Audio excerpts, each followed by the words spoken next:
Tout le monde est occupé à vaquer à ses occupations. Sungwoo sort d'un bus bondé et il semble épuisé par son trajet. Il doit endurer ce voyage difficile en bus tous les jours, car il fait la navette depuis chez lui. Son ami Anu se moque de lui, car Sungwoo a terminé son service militaire en tant que sergent réserviste des forces spéciales, et maintenant il ne supporte même pas 2 heures de trajet. Sungwoo réplique à Anu en lui rappelant qu'il n'a même pas terminé son service militaire à cause d'une fille, Mi-young. Après cette insulte, Anu devient complètement silencieux et il se dirige vers leur cour. En chemin, Sungwoo ressent un peu de malaise à propos du silence de son ami et lui demande s'il pleure. Anu pointe le doigt vers le ciel. Au sommet du bâtiment de la bibliothèque, Anu dit à Sungwoo qu'il a vu un message dans le ciel disant « Téléchargement de monstres » et que ce message a disparu lorsque le chronomètre a atteint 100%. Alors, Sungwoo pense que Anu est triste à cause de son ancienne petite amie et qu'il voit des choses dans le ciel parce qu'il passe la plupart de son temps à jouer à des jeux vidéo. Pour revenir à la réalité, ils se dirigent tous deux vers leurs classes respectives. Pendant les cours, Sungwoo devient un peu étourdi et il est difficile pour lui de rester éveillé. Soudain, une panne de courant se produit, toutes les lumières s'éteignent, apparaît devant tout le monde dans la classe, un message système indiquant de choisir une classe qui peut les aider en cas d'apocalypse.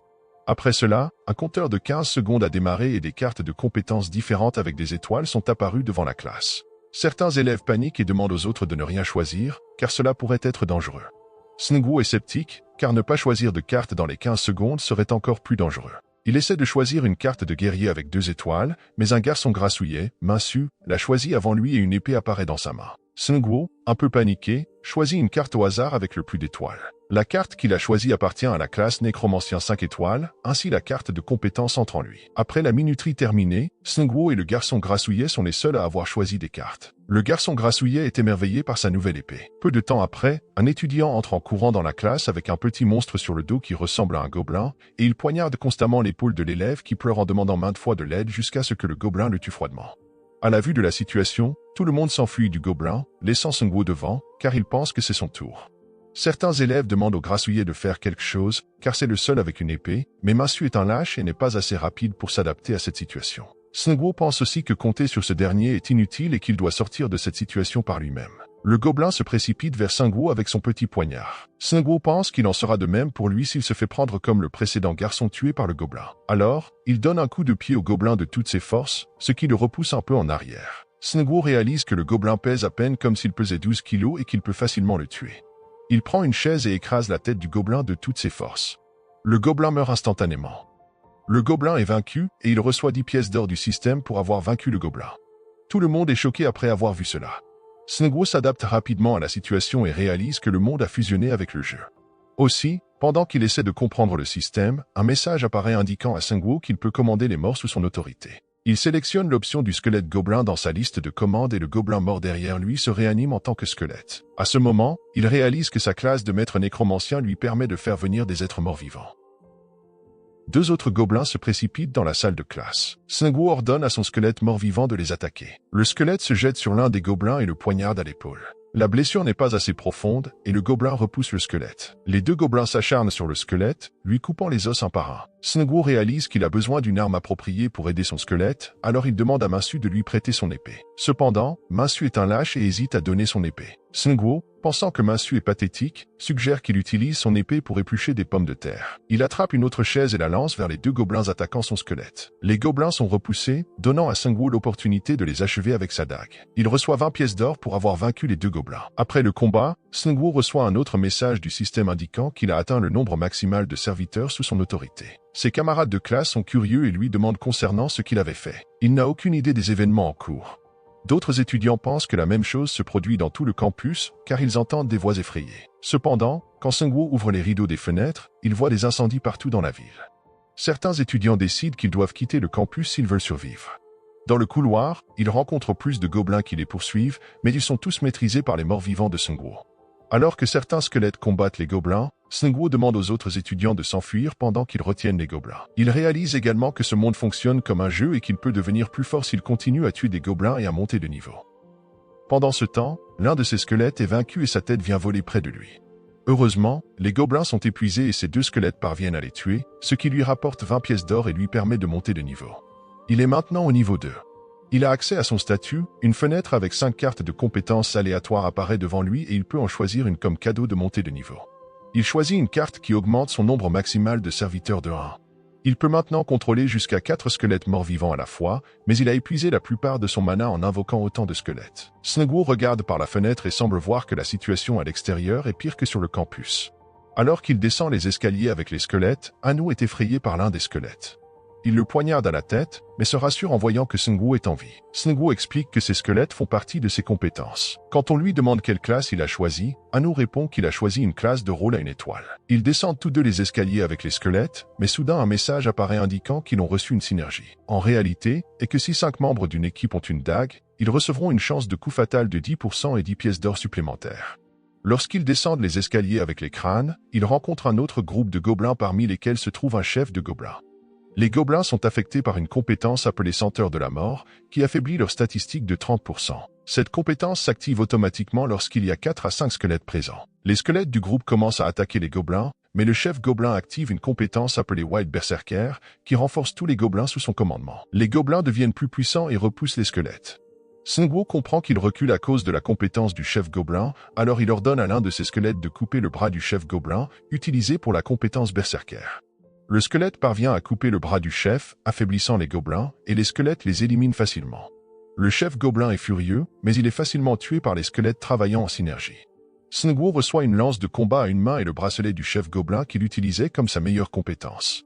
Il devient un peu heureux et félicite l'un de ses squelettes, qui commence à faire des bruits étranges avec ses os. Lorsqu'ils atteignent l'entrée du campus, ils voient de nombreux survivants et Seungwoo ordonne à ses squelettes de se cacher dans la salle de photocopie parce que les gens paniqueront en les voyant. La situation à l'entrée ne semble pas bonne. Ils sont enfermés à l'intérieur du campus et ne peuvent pas sortir, tandis que Seungwoo essaie de se diriger vers l'extérieur en utilisant la porte principale. Il est arrêté par l'un des membres du conseil étudiant, Jin-sok, qui était précédemment célèbre pour être un intimidateur et un harceleur. Il leur dit qu'il est le maître du bouclier avec 2 étoiles et qu'il a déjà tué l'un des gobelins.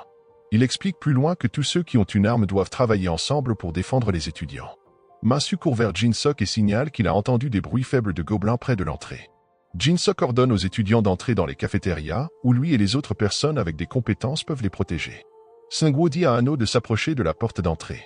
Il voit un message à l'entrée indiquant que la porte a été scellée par une force magique et qu'ils doivent vaincre le boss pour sortir, cela dans 2h11. S'ils échouent à vaincre le monstre dans le délai imparti, les monstres à l'intérieur du bâtiment deviendront encore plus forts.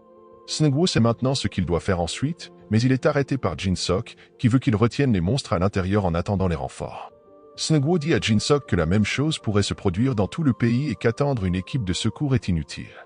Mais comme rempli d'enthousiasme, il dit que l'armée coréenne est plus forte que les monstres. Seungwoo en a assez de ces conneries et commence à se diriger vers les escaliers, mais il est arrêté par un groupe de 5 gobelins qui s'approchent. Il ordonne à ses squelettes de sortir après que les gens aient paniqué en pensant que les squelettes font partie de leur unité de monstres, mais Seungwoo leur dit qu'ils n'ont pas besoin d'avoir peur, car ils appartiennent à sa classe, qui est plus forte que les gobelins. Effrayé par la compétence de senteur de mort des squelettes, réduisant leurs statistiques de 30%, Seungwoo ordonne à ses gobelins de commencer l'attaque. Les squelettes commencent à attaquer les gobelins, avec lui qui les aide avec sa lance. 2 gobelins tentent de s'enfuir, mais il ordonne à ses squelettes de bloquer leur chemin. Seungwoo se bat lui-même, car il veut montrer aux autres que les vaincre n'est pas impossible, afin de les persuader de se joindre à lui pour rejoindre les bus. Un gobelin est tué par un squelette, l'autre tente de s'enfuir et Seungwoo lance sa lance qui transperce le dos du gobelin. Tout le monde est ravi de regarder le combat, donc Seungwoo reçoit un ticket de roulette du système pour avoir tué 20 monstres, devenant la 34e personne à accomplir cette réalisation, et son rang sera augmenté à un statut infini, seulement 100 personnes sont éligibles pour ce ticket. Il félicite ses squelettes pour leur travail et ils commencent encore à faire ce bruit étrange avec leurs os. Seungwoo entre dans le café et dit à tout le monde qu'aucun renfort n'arrivera et qu'ils seront tués par des monstres plus forts s'ils ne trouvent pas et ne tuent pas le monstre boss dans le délai imparti. Un étudiant dit à Seungwoo qu'il a vu le monstre boss sur le toit et qu'il a tué le professeur. Maintenant, il connaît sa prochaine destination, mais personne ne se présente pour rejoindre son groupe.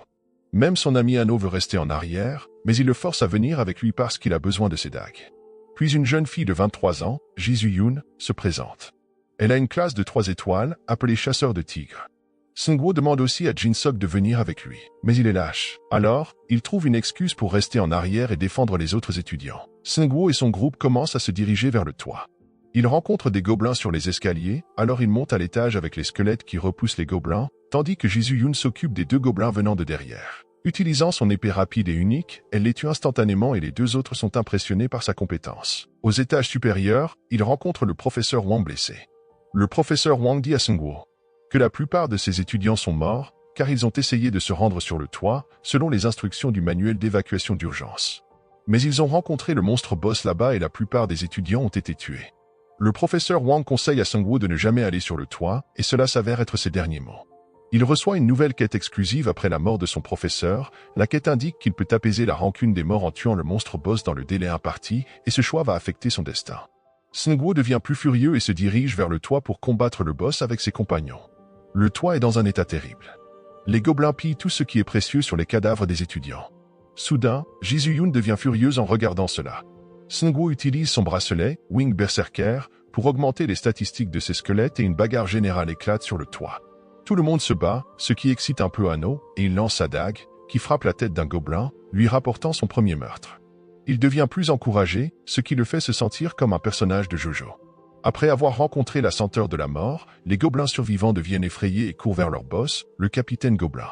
Après avoir entendu le rugissement du capitaine Gobelin, leur morale remonte et ils commencent à attaquer le groupe de Sungwoo, mais ils ne sont toujours pas de taille contre les squelettes. D'un autre côté, le capitaine Gobelin commence à écraser les squelettes un par un. Sungwoo peut créer plus de squelettes à partir des cadavres, mais cela épuise son mana. Anno lance 2 dagues sur le boss, qui sont bloqués par son bras. Cela rend le boss plus furieux et il commence à charger vers Anno. Les squelettes essaient de le sauver, mais 2 d'entre eux se font facilement écraser la tête. L'un d'eux survit et parvient à porter un coup, pendant que le boss s'occupe du dernier squelette. Ji-Yoon profite de cette ouverture et l'attaque, le blessant superficiellement. Ainsi, Sungwoo commence à se battre plus stratégiquement et utilise ses squelettes. Comme appât, Sungwoo lance sa lance vers le boss, ce qui lui entaille la joue. Le boss devient plus agité et écrase certains des squelettes de Sungwoo. Dorénavant, Sungwoo n'a plus assez de mana après avoir invoqué son dernier squelette. Puis il voit une épée coincée dans les décombres, ainsi il comprend maintenant qu'il doit en finir rapidement ou bien ils vont mourir. Il ramasse l'épée et ordonne à ses 2 squelettes de charger sur le boss. Le boss écrase les 2 squelettes et un 3e squelette saute en ayant avec lui une épée, mais le boss attaque par réflexe. Il s'avère que Sungwoo, Ji-Yoon et son squelette ont une épée qui active la synergie des épées. Cette synergie augmente le poids des épées de 50% et augmente la vitesse d'imposition de 10%. Sungwoo charge vers le boss et les autres membres de son groupe commencent également à attaquer le boss. Anno a lancé sa dague pour frapper le bras du boss, ainsi Sungwoo ordonne à son dernier squelette d'attaquer le boss. Ce squelette était le premier monstre gobelin tué par lui et cela surprend, car il décapite le boss d'un coup d'épée. Ils ont reçu 255 pièces d'or pour avoir vaincu le capitaine Gobelin. Et Sungwoo monte de niveau, maintenant il est de niveau 3. Le squelette a également absorbé le mana du capitaine Gobelin, ce qui a amélioré sa classe, et maintenant il a un tatouage sur son front. Il est dorénavant un gobelin d'élite de niveau 2 et il a aussi un attribut de commandant.